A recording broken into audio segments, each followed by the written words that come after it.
Okay, there we go.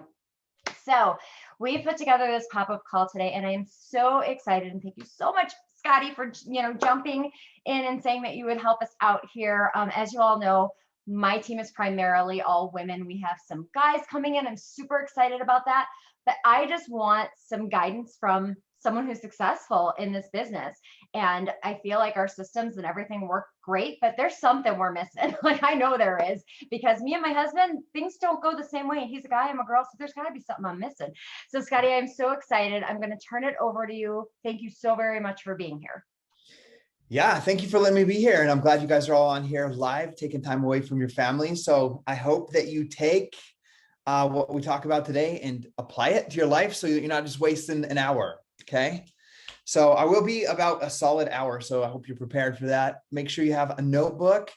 I'm going to talk about 10 questions to ask yourself to help you break through your business. And one of the things I think will be important to know is that, like, we're not talking about systems. We're not talking about training. We're not talking about this is how you send an invite. We're not talking about the coach business activity tracker. It's all going to be your mindset and breaking through and knowing what to do. Because once a guy does that or a girl does that, you're able to move forward with your business. So I just want to say shout out to Jason for being here, like the only guy here with me.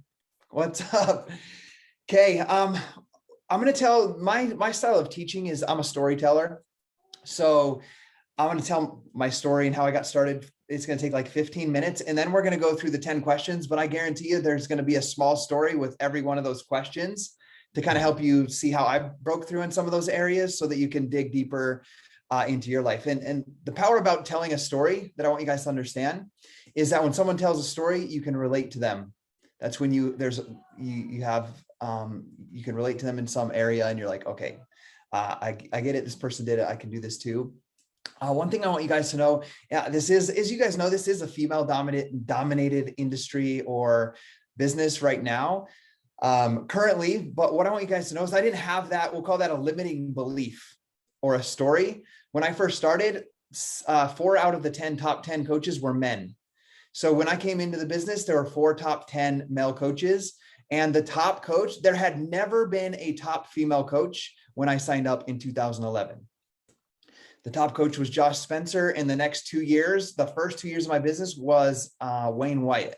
So there were the year as I was looking at coaching and the first 2 years that I was a coach, all men. So I didn't have this block of like, this is female dominated. Can I really do this type of thing? I just got to work with what both the men and the women were teaching. Okay. So I want to just like put that out there from the very beginning, because this call is kind of directed towards like, how do I help mentor men? So I just want to like throw that out there. First, you got to get rid of that story. Like, that's a limiting belief. This business, any business, it can be run by a male or a female, any business. So let's just put that out on the table first. So I want to give a little background on me. Like when I do calls, like I'm holding a baseball. Like I toss a baseball when I talk. I'm just like the whole time I'm gonna be doing this. So sorry if it drives you crazy. But when I was growing up, I had big dreams of being a professional baseball player. I got to play in the Little League World Series, travel, do all kinds of fun things with that. That didn't end up working out for me. And I found myself in my late teens learning how to play guitar. And I got in a band and life went on. So we're going to go through some of this story real quick. I dropped out of college, not the smartest thing to do. I fell into cocaine addiction and heavy drinking. And I was playing music, and I actually met my wife, who I've been married to for 15 years this summer, at Warped Tour in 2005. She was a promoter for a venue and I played in a band. So I met my wife at the rock show. And obviously my life has changed a lot since then. But I share that because as we go through some of the questions that I'm going to be asking you guys later today, like, what are you passionate about is going to be one of the questions. Like I realized it wasn't necessarily that I wanted to be a professional baseball player or I wanted to be a musician and be on stage. It was the feeling that I thought I would get from each of those professions, which was to be on some sort of platform where I could inspire other people, because I was inspired watching the World Series, being a baseball player and watching them. It inspired me. Same thing. Like I love music and like seeing people play live music on MTV when I was a kid, just like, oh my gosh, that's so cool. Like, I wish I could do that. So anything that I went after in my life like that, I realized that it was because I I wanted that feeling of being able to inspire people. So when Beachbody came into my life, it was like, this is it. This is like the healthy thing that I can do, that where I can be on a platform where I can inspire other people. Right. And it's a good place to be. So with that being said, guys, I was a big dreamer in that aspect from the beginning. Before becoming a coach, before my first day at P90X, I wrote on a memo pad at my office. I wrote out what we would call your dream and your vision. And one of my questions is going to be based around that. What's the vision for your life? And I'll go through the questions one at a time, but I wrote part of this out before I ever became a coach. And it's simple. It said, I want to retire at the age of 50, have my house paid off, and have $1 million in the bank. That was the vision of my life. And I was working hard. I was working, at this time, I'd been at my job for about 4 years, the job I was at when I left for Beachbody. And I started as a sweeper, and I was running the service department, the shipping department, and writing the manuals for the equipment that they built. So I was doing like 3 people's job. I'm working 12 hours a day, 5 o'clock a.m. to 5 p.m. My wife is going to work at 3 o'clock p.m. to work at the hotel night shift front desk. And she drops the kids off at a neighbor's house, and they babysit them for 2.5 hours till I get home at 5. Just make sure I'm kind of laying out the timeline of what our life looked like. And then she would get home at 11. She'd get off at 11, be home by like 11:20, 11:30. I'm in bed so I can get back up and go to work at 5 the next day, right? So that's the life we're at. But I had this dream and this vision of being able to retire at the age of 50, have my house paid off, and $1 million in the bank. So I could just like relax and just hunt and camp and hike. That would be my dream life at that point. But what I do is I take a good hard look at my situation, the job I'm in. Like, I'm a college dropout. I'm in this career, though. I'm a hard worker when it comes to any job I've ever done, because I moved up from sweeping to running a department. I knew that I could get to be the head foreman or the head engineer in the next 5 to 10 years. Like, I was on that path. Like, I'm already up in the office. It's only like 100 people that work there, but I'm working hard, and I'm like in the offices already 5 years in. And I'm like, I could get there. But I kind of looked at had an idea of what they made at their job.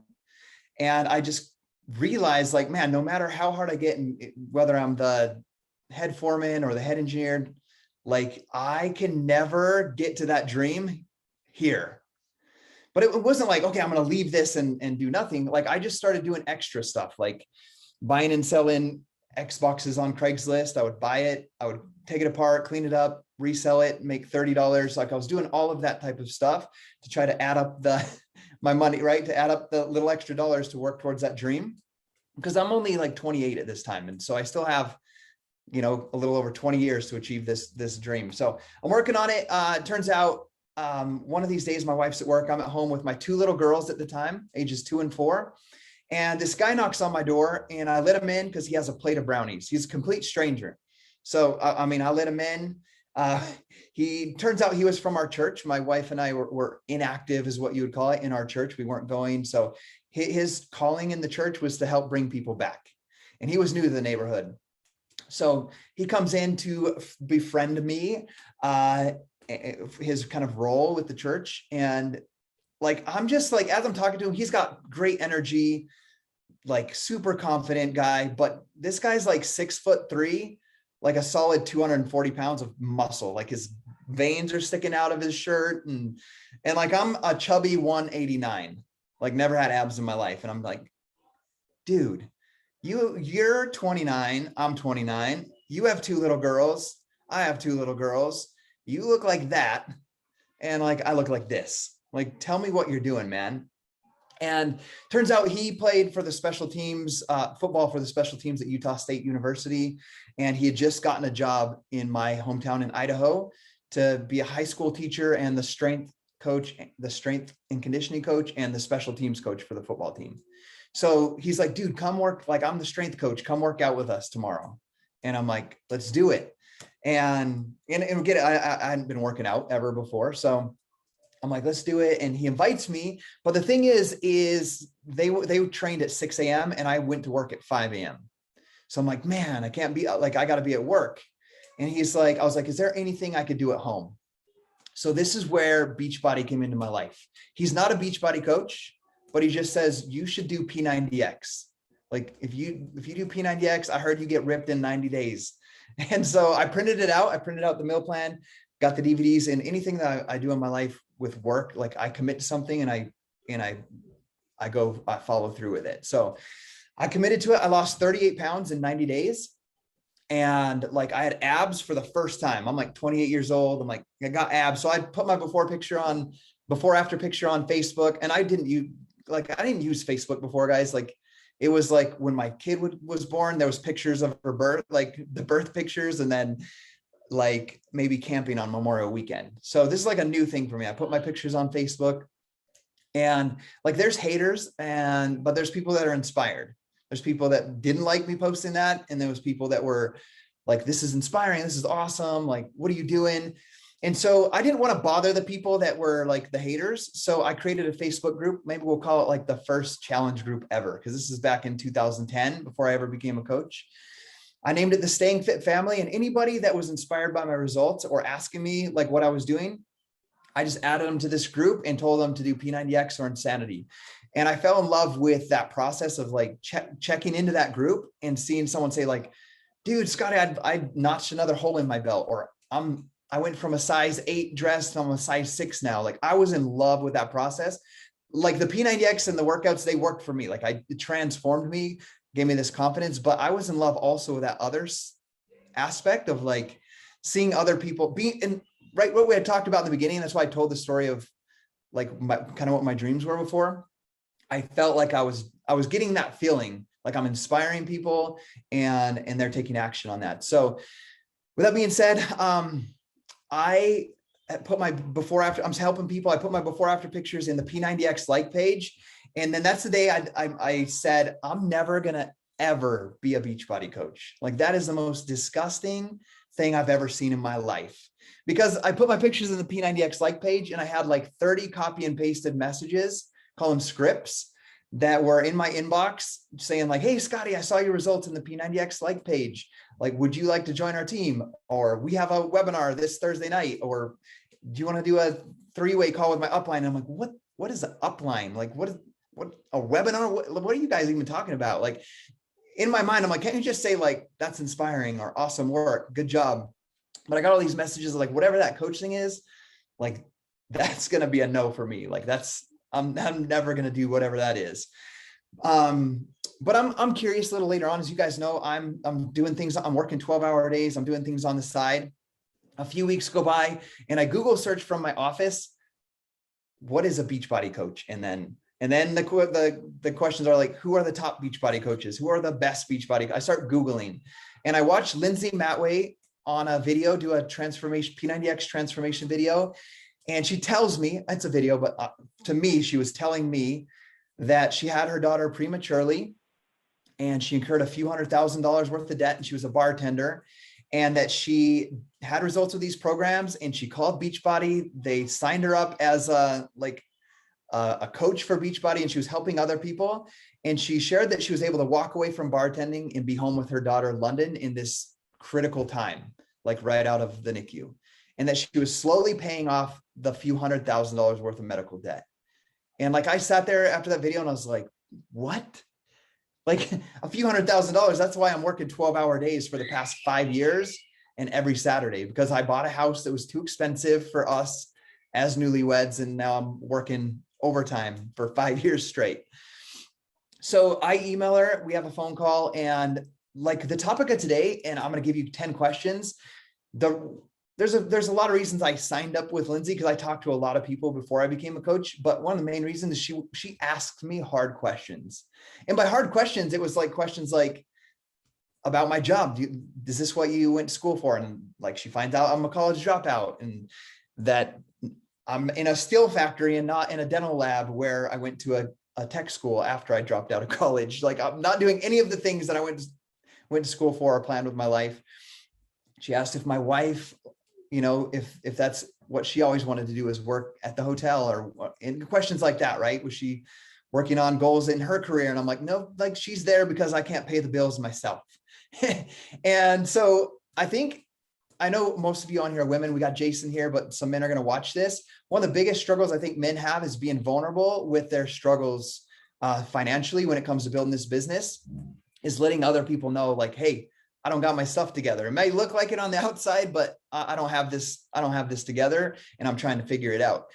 So, so just take note of that, Jason. You got to be vulnerable with people to let you know you're at. And you're going to see me tell some pretty vulnerable stories as I go through some of the questions today that really made me break through and go on and really take my business to an incredible space.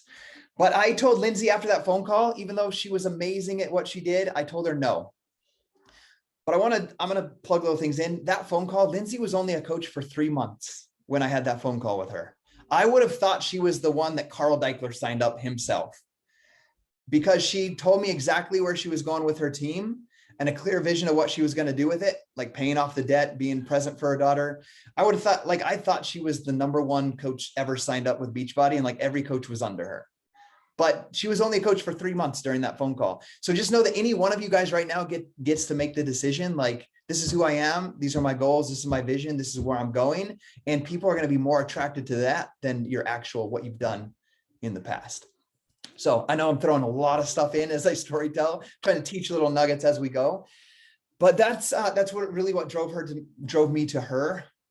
Because I did talk to like 30 different coaches, because I was like asking them my own questions and stuff for the series of 8 months. So I told her no.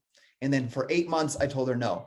But she just continued to check in, like we're all trained to do, like follow up, comment on some pictures. Like she commented when my third daughter was born and congratulated us on that and asked how we were doing.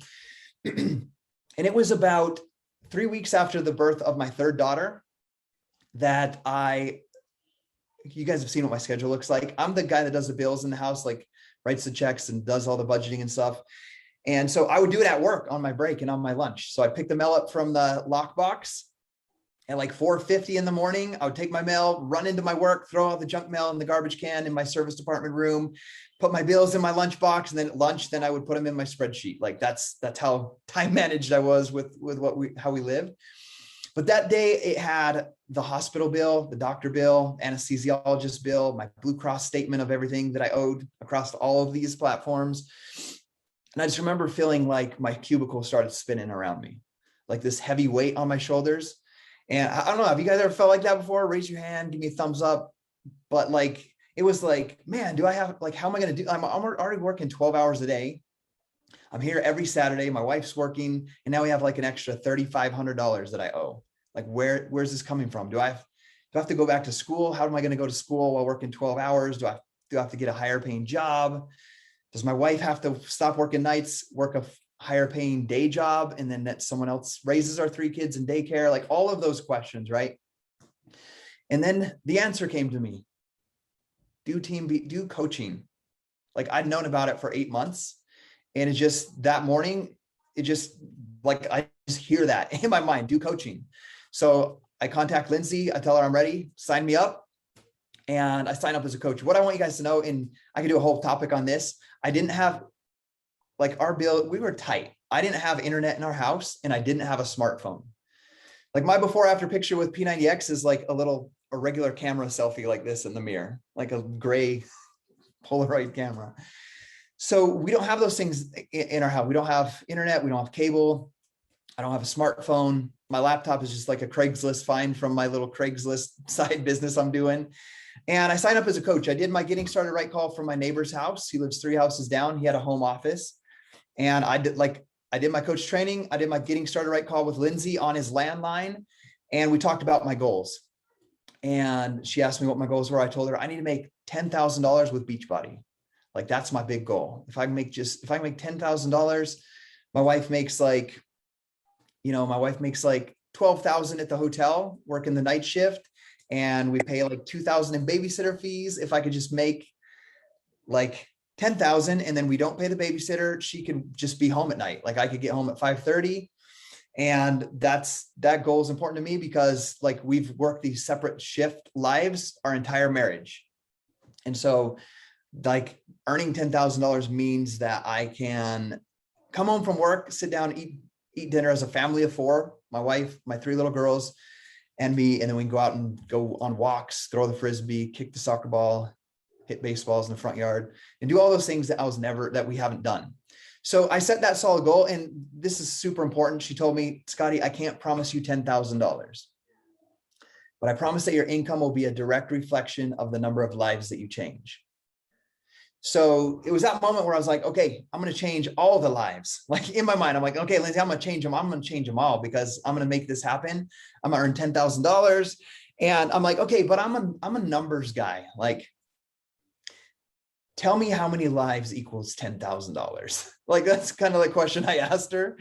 And she's like, well, I can't really give you that number because it depends on the results that they get. And, you know, there's a lot of different equations. So there's not an exact number. But from my experience, I've hit Success Club 10 every single month, and I've gone beyond that goal of what you want. And so I'm like, okay, like I'll hit Success Club 10 every single month. And I made that commitment. So a lot of times people ask me like, when did your business click for you? Or when did you get it? Or when did you get momentum?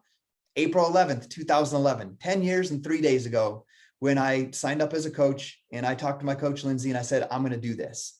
Like, that's when it clicked for me. That's when the momentum started. Even though the result wasn't there, that's when the momentum started. That's when I started putting in massive work.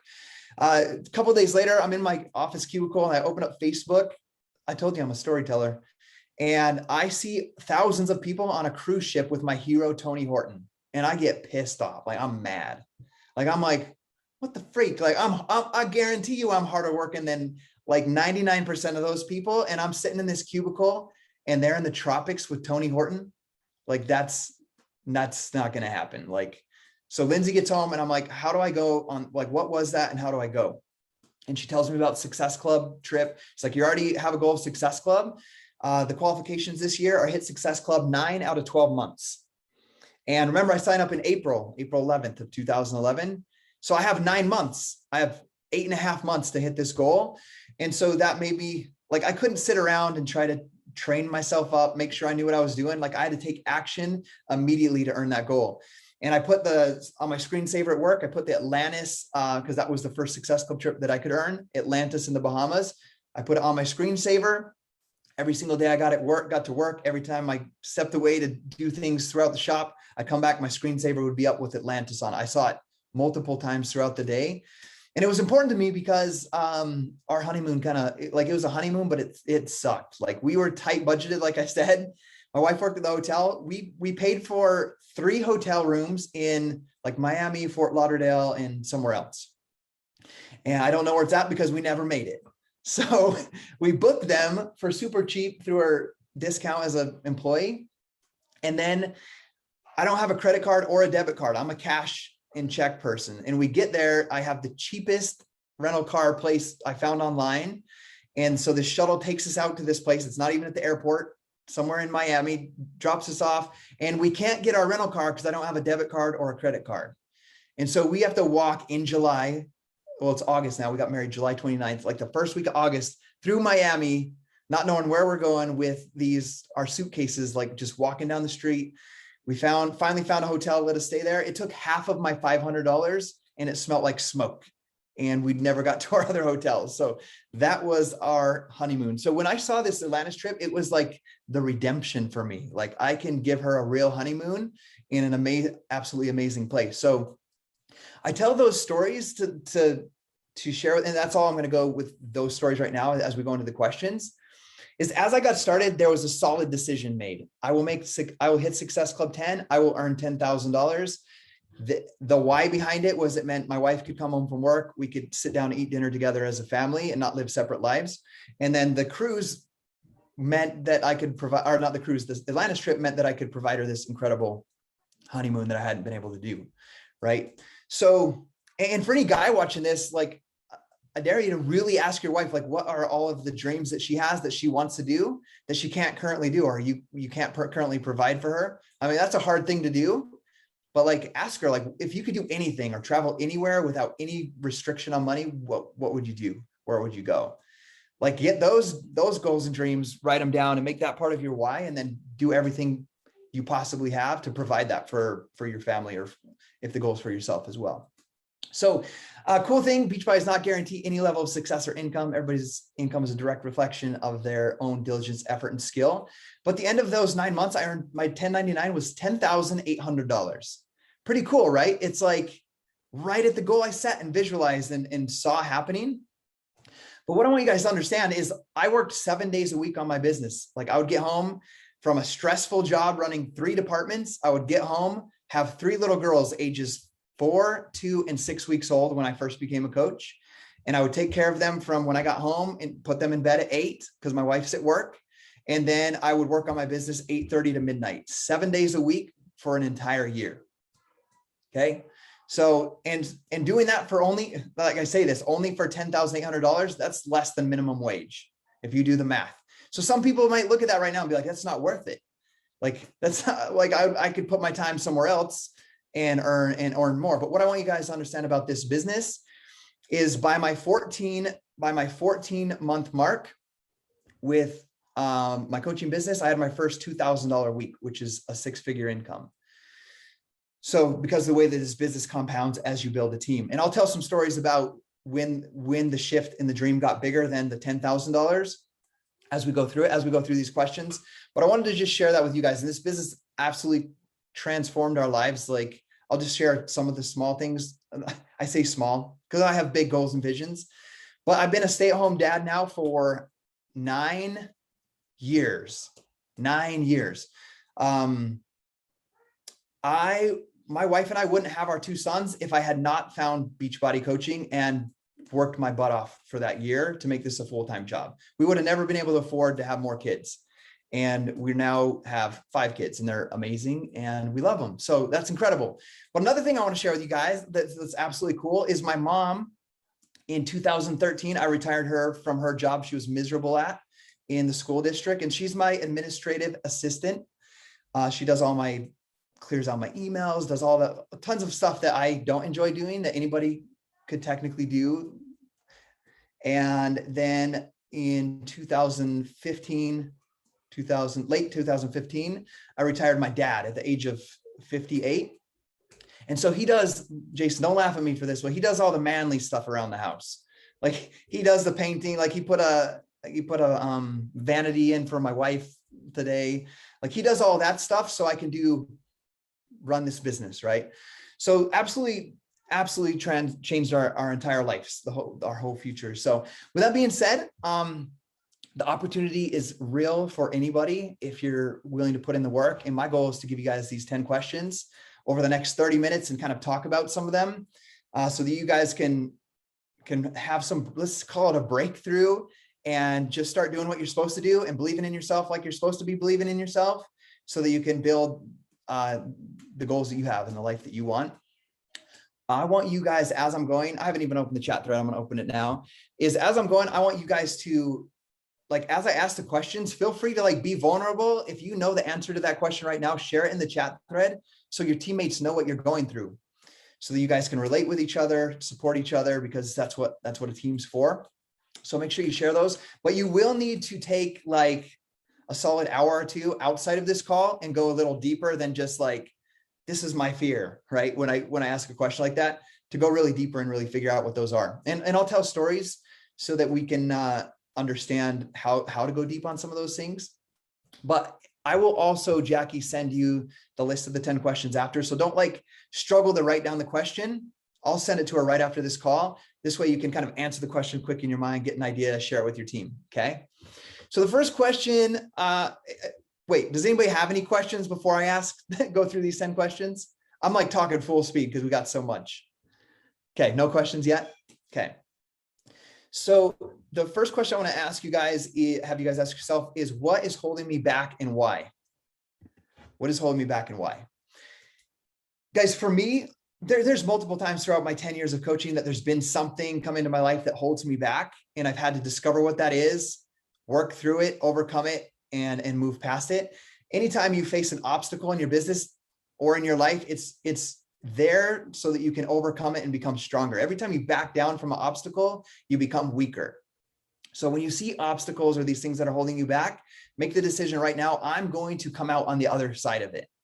So make those decisions. For me, what was holding me back and why was all prior to my sign up date in April 11th. The biggest things that I had to overcome were the like, okay, I don't look like a supermodel like Lindsay Matway. Like, who's going to be following me on social media? Right? Because I didn't even use social media at the time, really. It was how am I going to find more time to build this business when I'm already working as much as I am? How am I going to build an online coaching business without internet in my house, right? Without a smartphone. So I had those were all the things that were holding me back. And then when I realized they were just all decisions, and when my reason to build the business became strong enough on April 11th, then that's when all of those just went out the door. All those reasons, we'll call them excuses, went out the door. So it's going to be important that you guys figure out what's holding you back and why. Some of them were like, one of the biggest thing, like as I got started, like I had to overcome stuff like this. The family that babysat my kids while I worked a 12-hour day and my wife worked nights, I found out later, just because he told me, was telling everybody from our high school and that knew us in our neighborhood, like, if Scottie messaged you on Facebook, make sure that you don't respond to it, because he's just trying to like sell you something and they're just trying to get ahead. And I'm like, I didn't know that. Like, that's what was going on as I built my business. But if you heard that, you could be like, oh, I don't want to do that. I don't want people thinking about that, thinking about me like that. Like, all of those things could hold you back. I found that out because a year and a half later, he asked me if he could come to my house. He sat on my couch, put his hand on my knee. We went to high school together. He's like, I have to apologize about something. And he told me what he had done. Like, I had no idea, but those types of things could hold you back. So you need to identify what things are going to hold you back or are currently holding you back, and make sure that you work through those or have an action plan of what you're going to do when you face those things. Okay. So the next thing is, and the same thing, like being a former like cocaine addict, living in a house for $20 in a sleeping bag on a floor in a room with 4 other guys. Like, who's like, what are they going to say? Like, they could be telling people like, this guy thinks he's some health and fitness professional, business entrepreneur. Like, you should have seen him like 5 years ago. Like, all of those things could hold you back. So you need to identify what those are. The next question, what are your greatest fears and why?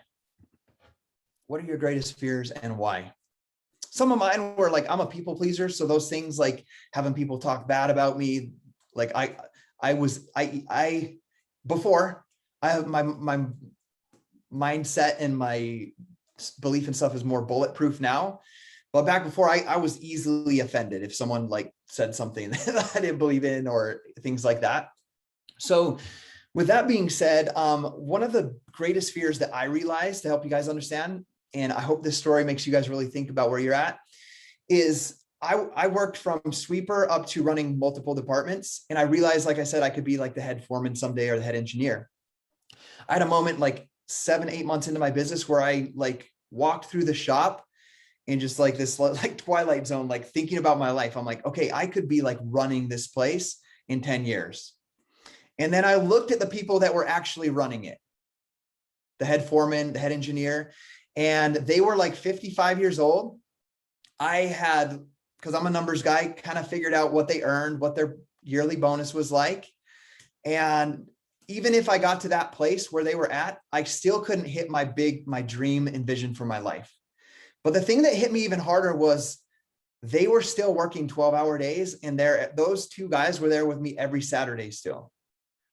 And I was like, I don't want to be here 20 years from now, 25 years from now on Saturday morning, not at my kids would be gone probably by then, but like not at their soccer game, but here working. And the thing is they all looked like 10, 15, 20 years older than they were, because they had been in a steel factory since they were 18 years old. So these 55-year-old guys looked like they were 70. And I was like, I don't want that life. So it kind of gave me perspective. And that became a big fear of mine. Like, I don't want to end up 55, 60 years old in this place. And so that's kind of to share with you guys kind of what one of my biggest fears was there. And why? Like, I wanted to be present for my family. I wanted to be spending time with them. Like, I love the outdoors, and there's not going to be any time to go outdoors when you're 12-hour days and you're in the factory on Saturday mornings too. So I want you guys to really discover and identify what these fears are that you have. And you might not even know yet, but it's going to be like, that's why I tell the story, because it might make you think like, oh my gosh, like, I don't want to do this, what I'm doing, whatever, 20 years from now. But what I want you guys to understand is to be a coach and be a successful coach. And we'll talk about what does success mean. You don't have to leave your job. I want to make sure that's very clear. Like, you can love your job or you can hate your job and do both. Absolutely 100%. So I want to throw that out there. Okay. The next question is, what motivates you to succeed and evolve as a person? So what motivates you to succeed and evolve as a person? I'm not really going to tell you stories on this one because I'm looking at the time and I have some things I really want to go deeper on the other ones, but it's important to know what drives you, what motivates you to challenge yourself. My whole life I'm not an obnoxious guy you meet and you're like, literally, this is a question. Is there anything you don't do? Like, I get that question all the time. Yesterday, kids brought home a yo-yo. I'm like doing a yo-yo, like cat in the cradle thing. I'm like, I can juggle. I skate, like I could skateboard, backflip, snowboards. I play music, like anything that I do, like I'm always motivated to, like when I'm inspired by something, to try it and then to learn it. And I'm introverted naturally. I took Energize and did like 100 push-ups before this call. So it seems like I'm extroverted. That's why my camera was off. That's why I was doing that. But for me, like my whole life, like when I was learning guitar, I would come home from school, lock myself with my bass guitar in my room, and I would play like with the little cassette tape and the tablature, and I would sit in there for 6 hours until I got the song down. So if people are like, if you're like, how are you so successful in Beachbody? It's because I take that same thing I do with everything in my life and I just apply it to what we do as a coach. That makes sense. So if that's not a skill you have of sitting down and just applying something and learning it, make sure that you work on that as part of your personal development.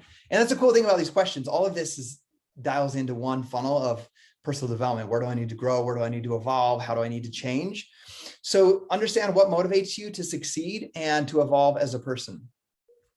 One thing, like right now, this is going to sound crazy. I've been a coach for 10 years, but I don't ever want to be the person that was like a has-been. It sounds weird. Like, I don't want to be the guy who was like, Scottie was an awesome coach back in the day. Like, he was one of the first ones. Like, I want to be the awesome coach today. Like, so that motivates me to continue evolving and succeeding as a coach, because I don't want to be a has-been. Okay. Now there's times you're going to fall and you got to rise up from the ashes or whatever you want to call that. But I'm not ever going to be that. So figure out for you what it means to, what motivates you to succeed and evolve.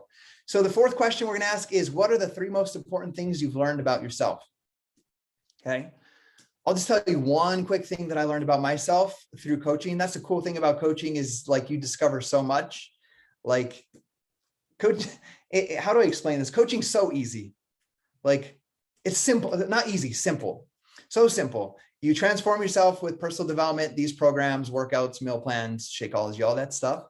You help other people do that. And then you teach them how to help other people. That's all we do, right? So simple. But the hard part is really discovering like things about yourself that are keeping you from doing those simple things every single day. So for me, one thing I really discovered about myself throughout everything is like, I'm really good at skateboarding, really good at snowboarding, really good at guitar, really good at a lot of things, but I never got excellent at anything. Like that super master where you watch him and you're like, oh my gosh, like I can rip the guitar on stage with a group of people, but if you sit me down on my guitar, I can't rip out by myself. Like I could be a part of that team. Like I'm not excellent, like a master, right? So what I learned about myself is when I can get really good, and I'll put in the work to get really good, but when it gets to that breaking point where you go from good, really good to excellent, I stop because the struggle is too much. So one thing that I learned that about myself early on in my coaching career, in my first year, and I made a decision. I talk a lot about decisions.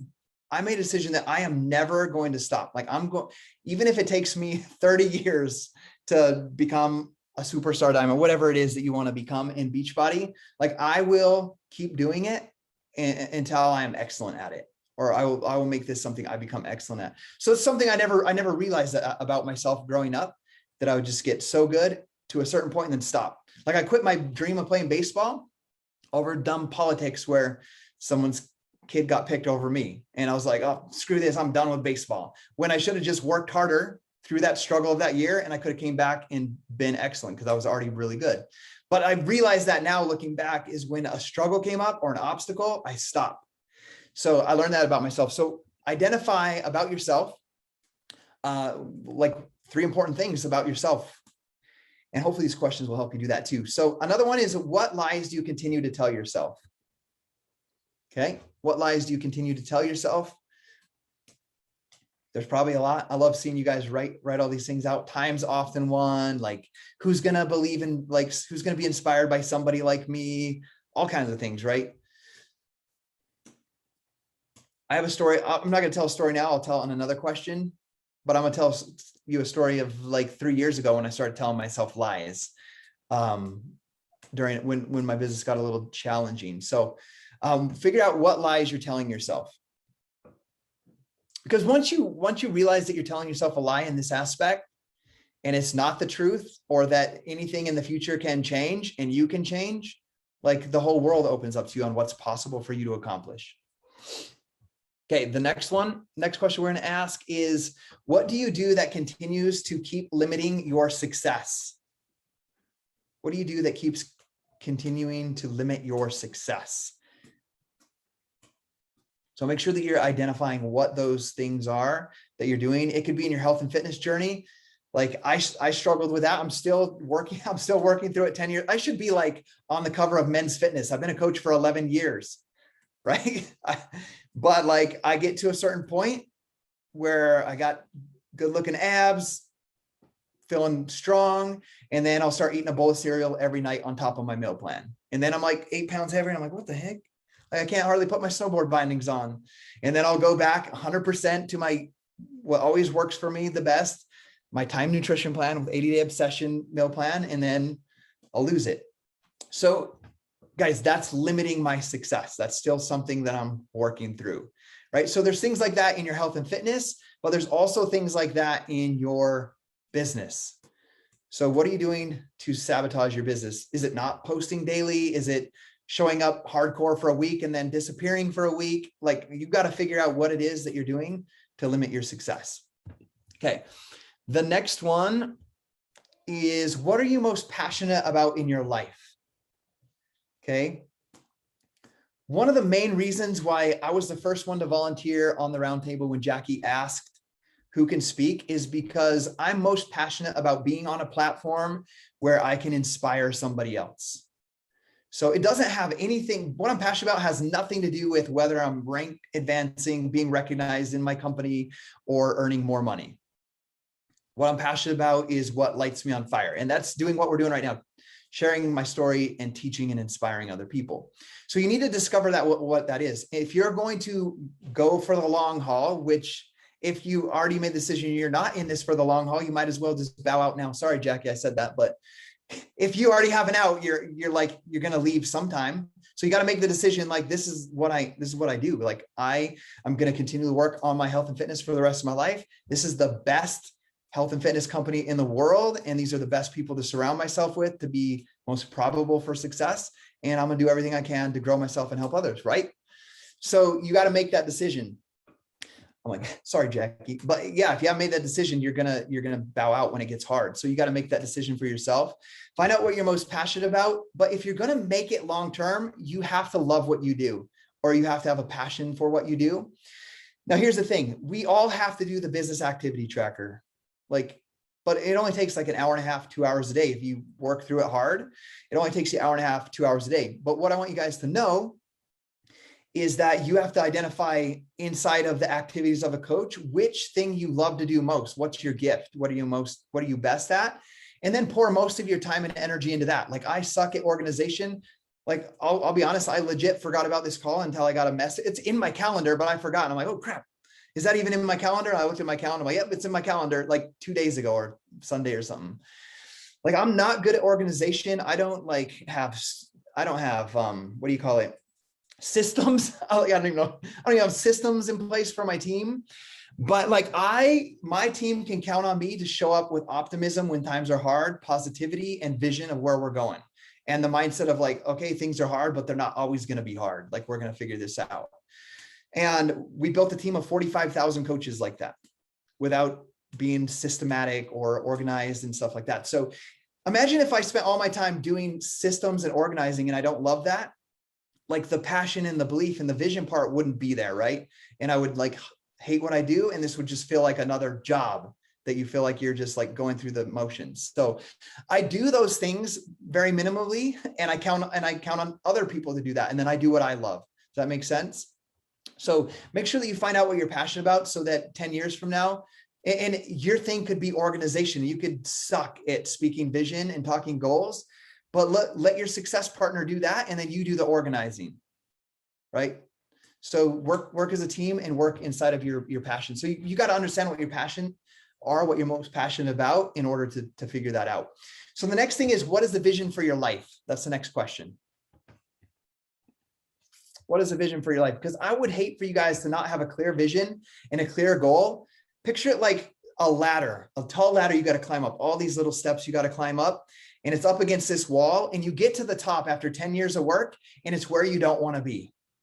That's what happens when you don't have clear goals and a clear vision. You end up somewhere, wherever the world's going to take you. So you decide where you want to go so that you point the ladder against the right wall. So as you take the steps daily, you get to the right spot. So this would be a whole hour conversation about vision, but make sure that you get clear about what you want for your life.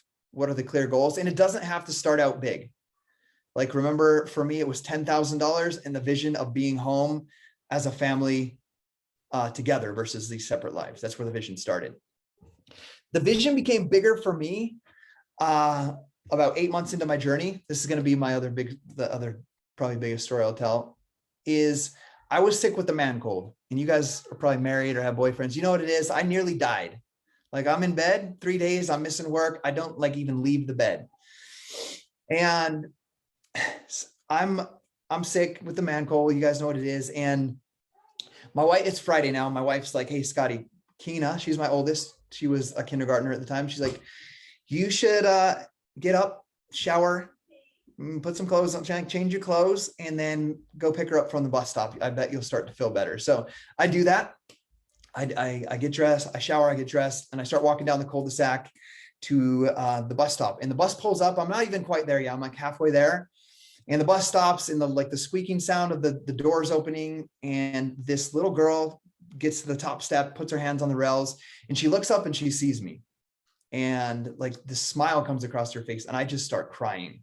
Like, I'm an emotional guy, but it stops me in my tracks, and I just start crying. And she runs to me, she jumps in my arms, like I spin her around, and like I'm crying, and she doesn't know what's going on. Like, she's happy, I'm crying. And it was just because, like, in that moment, I realized, like, how many of these moments have I missed? Like, not just like I'm there. I get home at 5:30 and I'm there like a single dad in this point with my wife at night.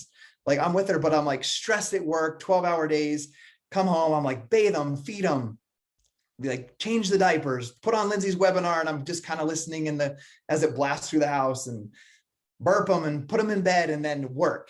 Like, I'm not really, like, I'm not there. I'm there, but I'm not there. I'm not present. Right.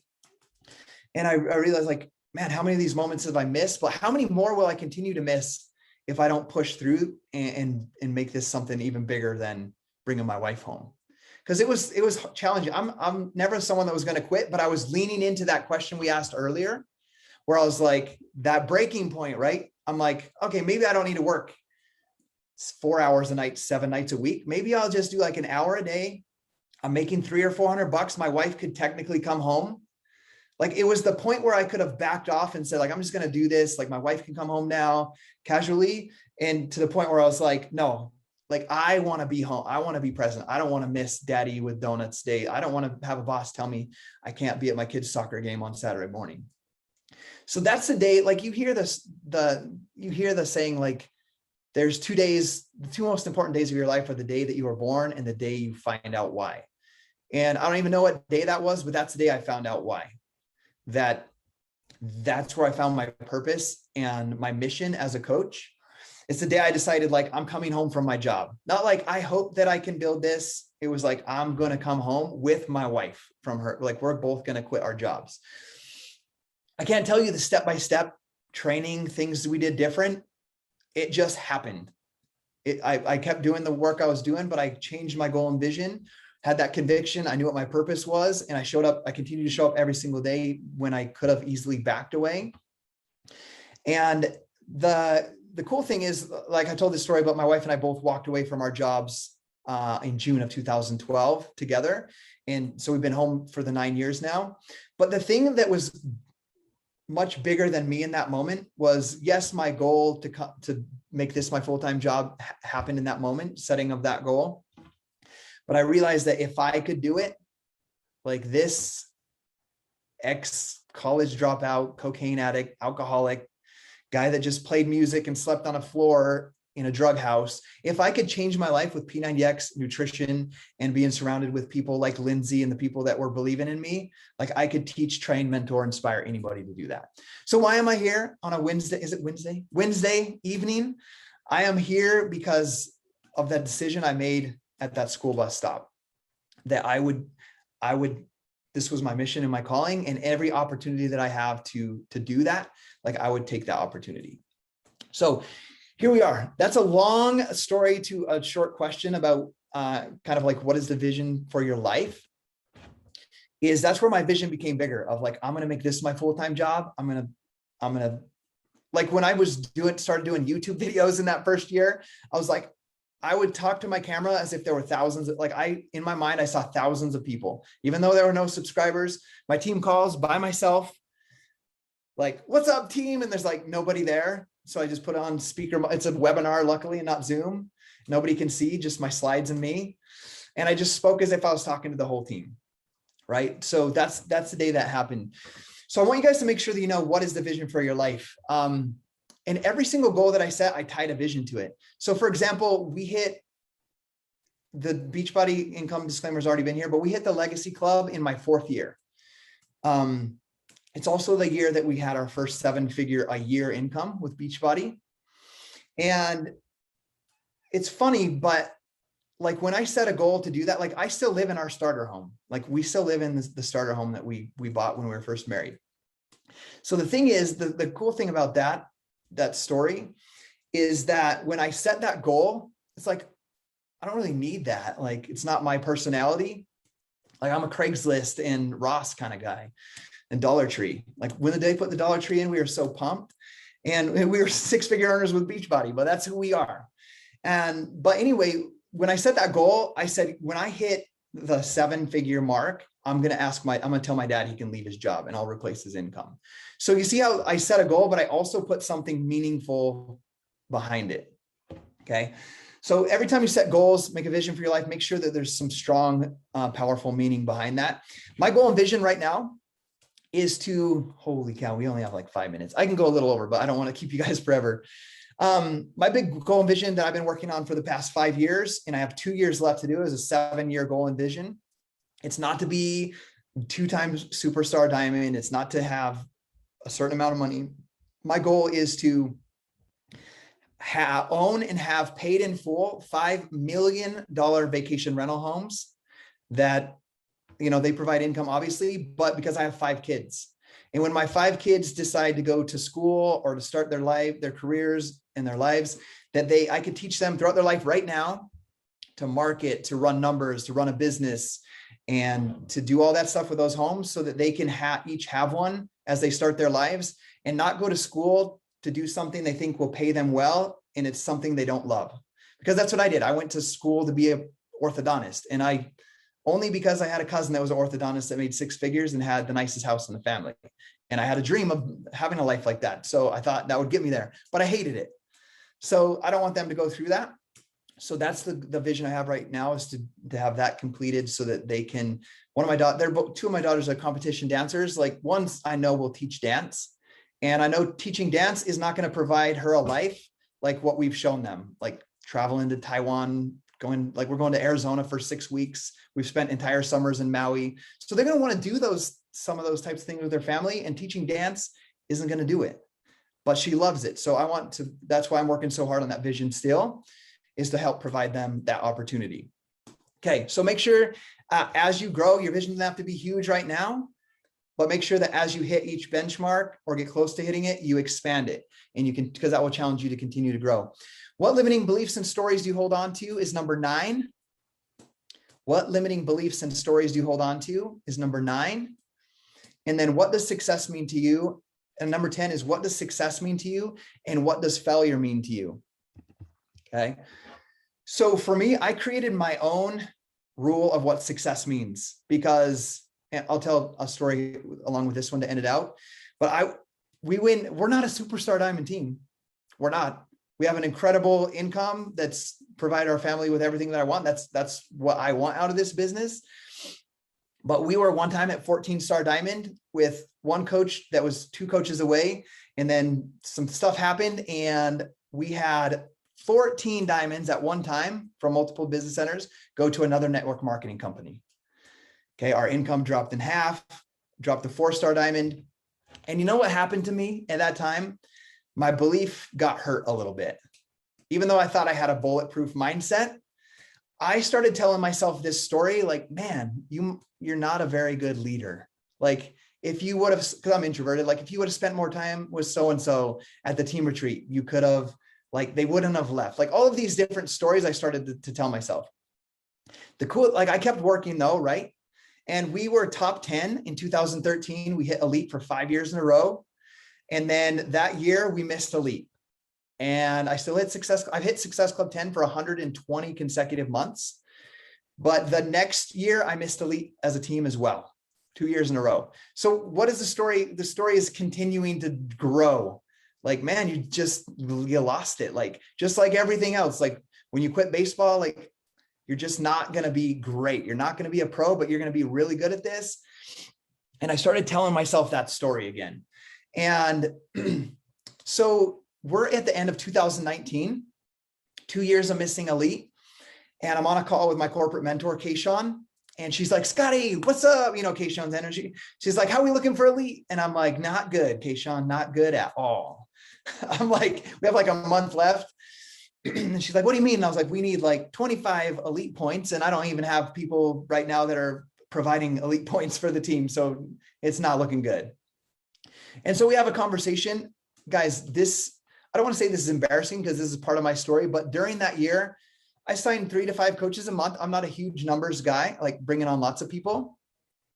In 9 months that year, from March until end of November, not one of my 28 coaches had 1 Success Club point. And I put up 10 on the board every month.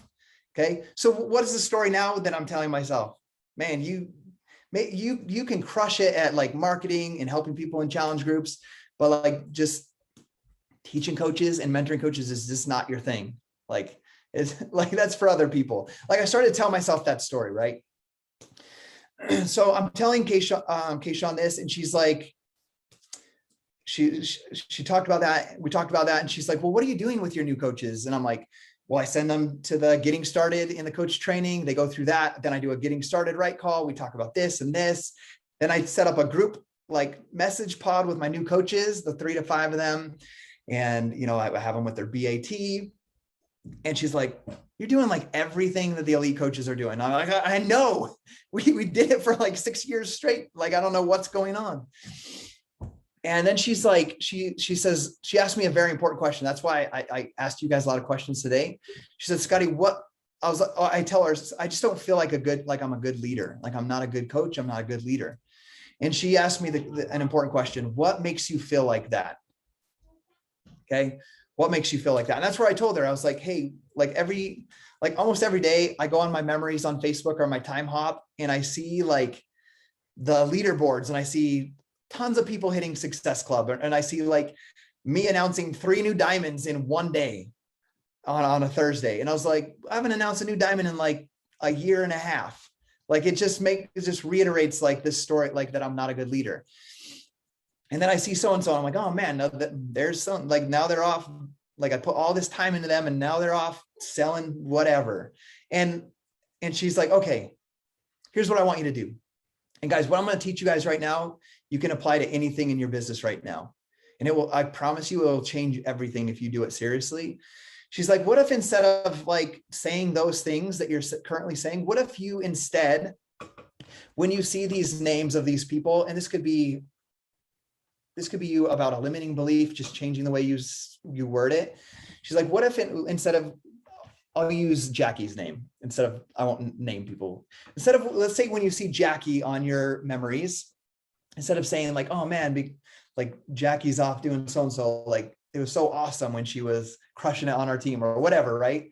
Like, instead of saying that, what if you looked at Jackie and you just paused for a moment and you said 3 things out loud to yourself that you're grateful for. 3 experiences are things that you're grateful for that you spent with Jackie. And so what I did in that, what I started to do is like one of my coaches, I won't say names on anybody, but I was like, man, I saw her picture and I was like, and I did this with everybody. And I did it every single day is like one of the most important things in my business.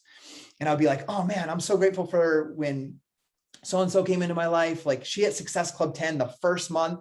She was super organized, which I'm not. So it really helped the entire team like really begin to grow with some systems. And we got to do a national wake up call together.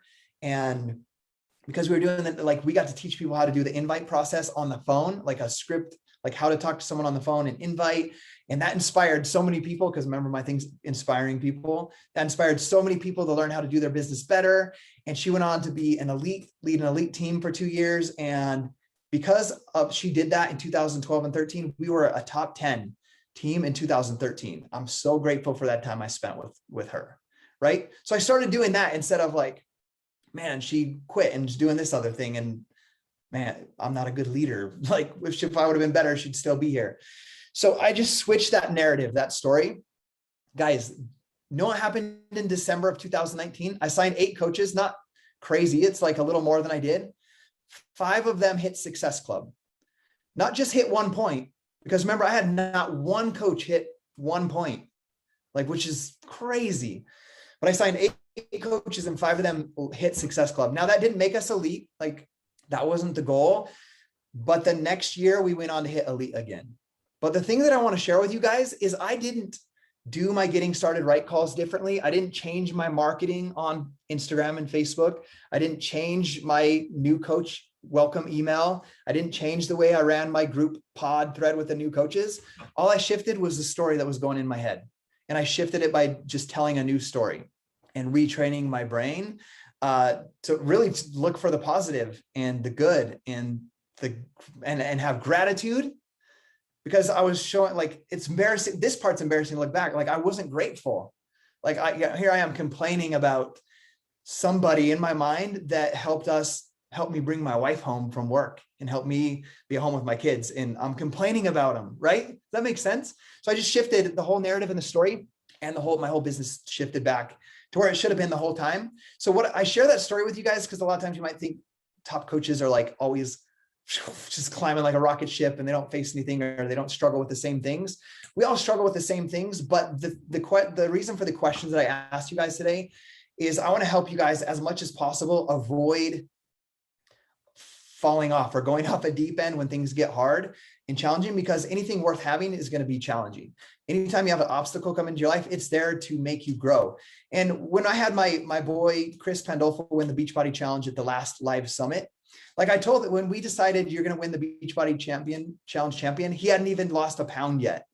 And he wanted to lose 170 pounds. But I told him, I was like, Chris, dude, if you're going to do this, like you say, you're going to do this, like you're going to, because his team was team 2 coins from the Bible story about the widow's mite with 2 coins, where she gives everything she has. So that's kind of his team thing. I was like, if you're going to spread this message of 2 coins and lose this weight and inspire people and do all of this good, like Satan's going to come at you extra hard to try to keep you from doing that. So you just need to be aware of that right now so that you can win. Because like, just do not today, Satan. Like you got to have that in your mind right now as you get started. So have you guys answer these questions, go into detail after this call. But what I really want you to do is answer the questions, get clear about your vision and your goals, and then really understand what success means for you. Because if, like, I'm not a 15 starter, we're not a 15 star diamond team. Well, we will be. We're not yet, but that doesn't mean that after 10 years, I'm not a successful leader, because Micah Folsom or Lindsay Matway are like quadruple or 5 or 10.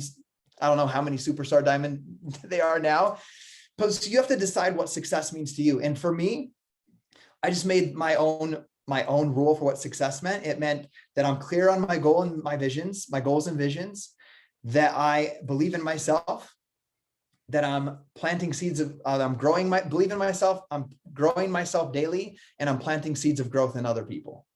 As long as I'm doing that every single day, I'm successful. If I can go to bed at night and know that I did that along with my business activity tracker, then I am a successful coach. Like, I am crushing it, no matter what the numbers might say. So with that being said, apologize for going like a little over an hour, but Jackie, I'm going to pass it back over to you. Oh my gosh, mic drop. Like, oh, that was amazing. I just want to know if we could just do a couple questions really quickly. Do you mind? Yeah, I didn't look at them. You're good. I love real talk, and I'm 100% exactly like you are, as far as, you have to have this belief, and you can't fail at this if you don't quit. So that was just so inspiring. I loved hearing from you. Before I ask any questions, does anybody want to unmute and ask a question? Nobody wants to ask him anything? Come on. What are you guys, introverted like me or what? Come on. Then I'm gonna. Okay, I knew Kate was gonna go. Go ahead, honey. I just want to say thank you so much for sharing all of that. It's amazing to hear your story, and I'm so inspired. I'm ready to go kill it. But I did have some questions specifically about just you working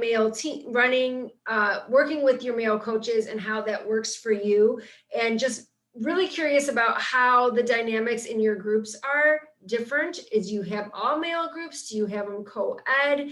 And how do you feel your participation is? Like, what? I just feel like we have co-ed groups and the male participation is not as high as it could be, and what works, I guess. Yeah, so I run, all my men and women are all in the same groups always for everything. Just because we're all humans, and we all have the same amount of potential. We all have similar goals and dreams for life, aspirations. So I treat everybody exactly the same. Now, on the other hand, like, my belief on why women are so very successful in this business, more so than the men right now, is because the women are more open to be vulnerable and share with another woman or a platform. Like, this is what I'm struggling, this is what I'm going through and struggling with, where the men put up a wall and don't share those things. So for me, like, I just let one of my guys coaches spoke on the National Wake Up Call last year, Tate. He's just going into 2-star qualification right now. But like, when we did the Get In Started Right call, he's like, tell me why men are successful and women are not. And I was like, because men have egos. Like, they don't want that ego to be shattered, and you just have to be vulnerable and share with people what you're actually going through. And not worry what someone else might think. And you'll find out that as you share that with one guy, like, as a man, you share that with another guy, like, he's going to most likely be going through the same thing or have gone through the same thing. But we're all like, we don't share those things. Guys don't. So with the men, it's just kind of one-on-one. I just let them know, like, you have to open up. You have to share what you're going through. And then I had a aha moment just recently with one of my guy coaches. He's been like, he's hit Success Club a couple times in the past 2 years, but he's been emerald to drop emerald, to emerald to drop emerald, emerald to drop emerald. And I'm very much a lone ranger. Like, I put my head down and I work, kind of like everything I did in my entire life. And so a lot of my coaches are like that. So what I found out with one of them is I was talking with him just 2 days ago, and I was like, dude, like, he told me he had some goals. So we got on the phone and we set a goal for Diamond in 90 days. He's like, how about I do it in 60? I was like, okay, do it in 60, but you got to sign 4 or 5 coaches this month and 4 or 5 coaches next month. So I just really broke it down exactly what he needed to do. And then 1 week he hadn't done anything. There's been no new coaches yet. And I was like, dude, you have 1 coach and your wife's inactive. And I mean, him and his wife are on Instagram Reels every day together. And I'm like, if you're telling me you want to be Diamond in 60 days, your wife has to be active again by Thursday, and you need to sign 2 coaches. Like, you got to stop saying it and actually do it. And this is what you need to do. So I think sometimes the guys need to hear that. And what did he do? After like 3 years of coaching, he signed his wife, or got his wife back active and signed 2 coaches. He just needed to be told exactly, like, go freaking do this. Like, stop trying to learn your reels and get more followers and hashtags, like go sign some people up. So I find that the guys are more like that. Their mission accomplished in that, like, here's what you got to make happen. Like, go make it happen. Guys are more like that. And girls are more like purpose. Like, here's the reason and the purpose and what we're doing. So just make sure you're speaking, like, even if they're in a group together, that you're speaking to both types, right? And everybody has their own personalities depending on their personality type. But I find that a lot of times with the guys. That was the case with me.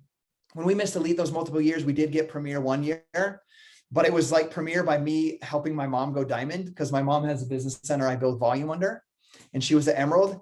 And it was like 3 days at the end of the year. And I called my coach, I called Lindsay. I don't talk to her that much, but I'm like, Lindsay, like, what should I do? Like, if I can make my mom Diamond, then we can be a Premier team, or I could just save my mom for next year and she could be one of my Diamonds. Because remember, I'm struggling to create Diamonds during this time. And she did exactly what I'm saying you guys need to do with your guy coaches. She's like, Scottie, why save your mom for next year? It's like telling yourself that you don't have the capability to produce new Diamonds. And also, if you have the ability right now to make your mom Diamond and make your team Premier and show your coaches that something's possible, like, you should do it. You shouldn't procrastinate that and put it off. And in 3 days, I took my mom from 2 coaches to a Diamond coach, and we helped our team go Premier that year. Right. So I think that's how guys are more so. Like, tell them, like, you gotta quit being lazy. Like, you can do this right now. This is your mission, and make it happen. And it was like my mission, 2.5 days straight. Like, somehow miraculously, I found 6 coaches and helped 2 of them go Emerald for my mom. That makes sense. So just understanding that, I think, will help with the men and women. Okay, long answer to a short question. I'm going to piggyback off that. So when you have, like, for any coach, you want to encourage them, obviously, to just immediately share, regardless, share your journey, get it out there, and to inspire people and to build your credibility and all that good stuff.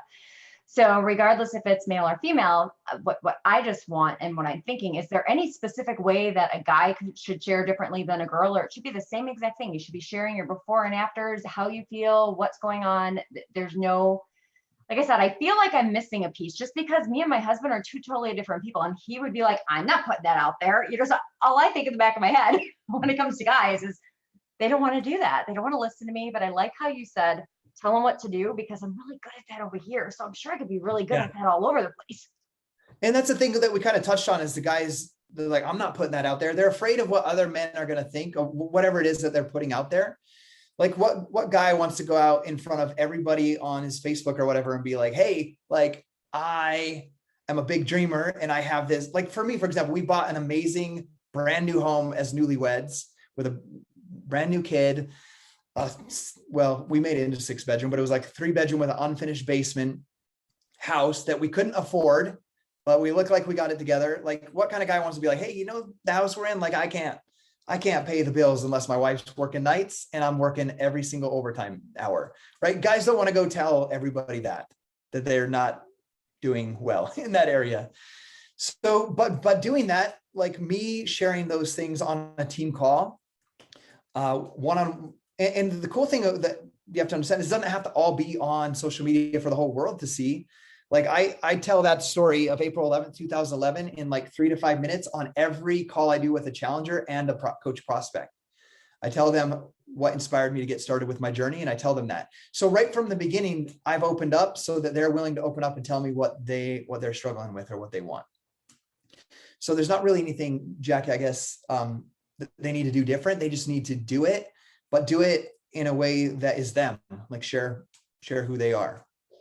And I just want to thank you, because I think I just needed to hear a guy tell me who's successful that this is all it takes. And just, it's what you already know, but to actually hear it. Like, you've inspired me to not be fearful, because I was fearful of, I don't train men. I don't have men on my team. Like, I don't want to mess it up. Like, I want them to be just as successful as the women that come in. I want to help them build big businesses and make all their dreams come true, just like every person on my team, and it was really, I've only been here since 2016, and I don't know way back when you started, but that was really surprising to me, what you said in the beginning, how out of the top, what did I write down? 4 of the top 10 were men. Yeah. I didn't realize that. And that before 2011, there was no female top coach. Like, that just blows my mind. That just, That way was the first. gosh, it just takes it all. Like, you just made it so much easier for me. So thank you. Yep. Oh my You gosh. got it. It's incredible. Does anybody else have any questions? This is your chance. You should unmute and say hi. He won't bite. He's nice. I'm probably more scared of you. Hi guys, I don't have any questions, but thank you for jumping on and talking to these new potential male coaches. What's up, guys?